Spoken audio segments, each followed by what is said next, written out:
Bonjour à tous les amis, je m'appelle Alexandre, je suis membre du collectif Jean-Baptiste et voilà, ce matin je me balade comme je le fais régulièrement quand j'ai le temps, le week-end ou en semaine. Voilà, cette semaine je suis en vacances et j'adore passer du temps avec le Seigneur dans la nature.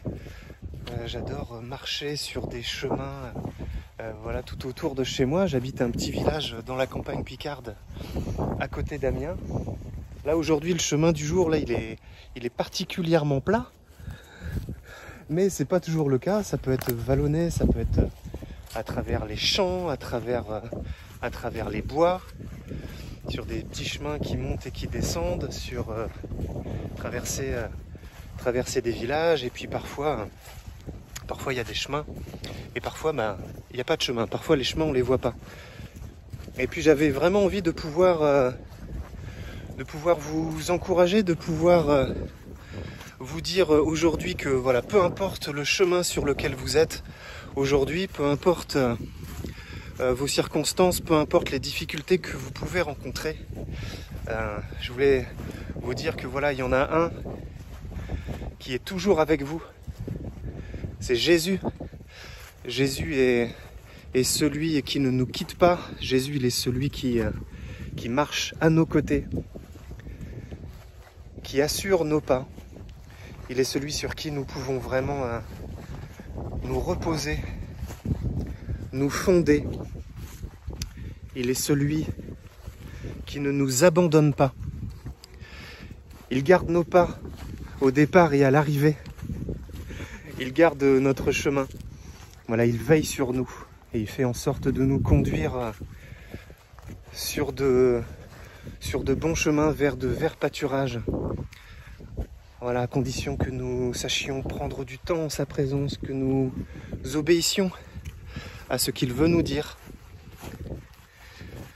Parce que c'est à ce prix, au prix de l'obéissance, qu'on peut vraiment vivre une vie de grâce, une vie de plénitude aux côtés du Seigneur.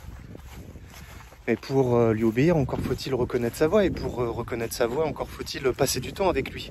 C'est comme dans une relation avec un ami.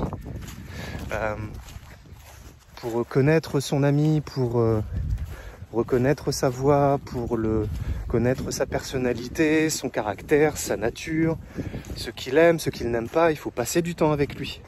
Il faut rechercher sa présence. Il faut s'asseoir, se mettre à son écoute, lui parler et écouter ce qu'il a à nous dire, entendre ce qu'il a à nous dire, entendre ce qu'il nous répond. Si c'est juste un monologue, si on ne fait que parler sans écouter, il y aura que la moitié du boulot, quoi. Enfin, on aura parlé, on aura déversé tout ce qu'on avait sur le cœur, mais on n'aura pas appris grand-chose de cet ami, à part qu'il a une grande capacité d'écoute. En revanche, si on prend le temps de s'asseoir, de se mettre en sa présence, là c'est le bonheur, parce que on va commencer à entendre des choses.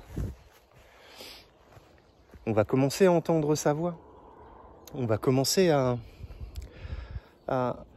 ressentir, à vivre des choses, à goûter à sa présence, à aimer être en sa présence, à vouloir la rechercher.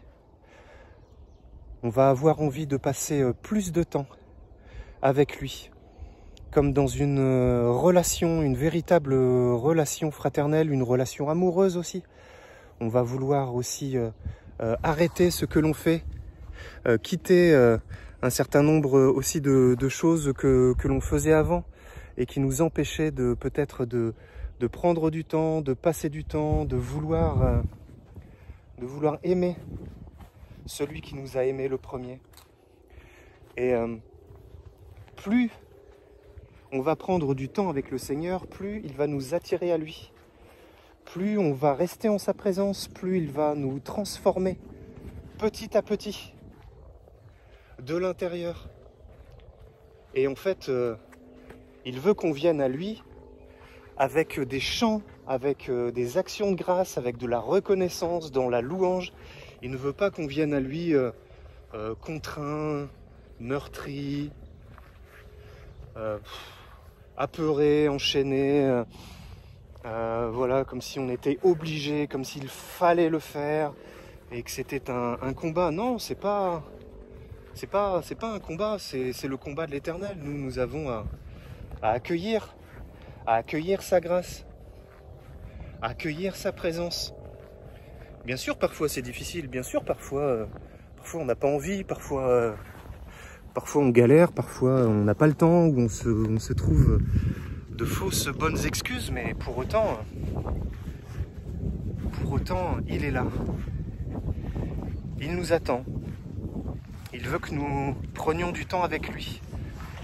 Le Seigneur veut que nous passions du temps en sa présence parce qu'il a beaucoup de choses à nous dire.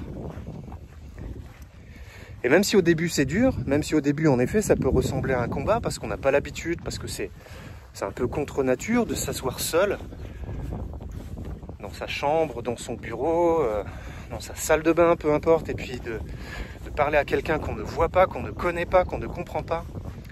Mais pour autant, quand on a dans le cœur ce désir, il faut bien comprendre que ce désir, c'est d'abord celui du Seigneur.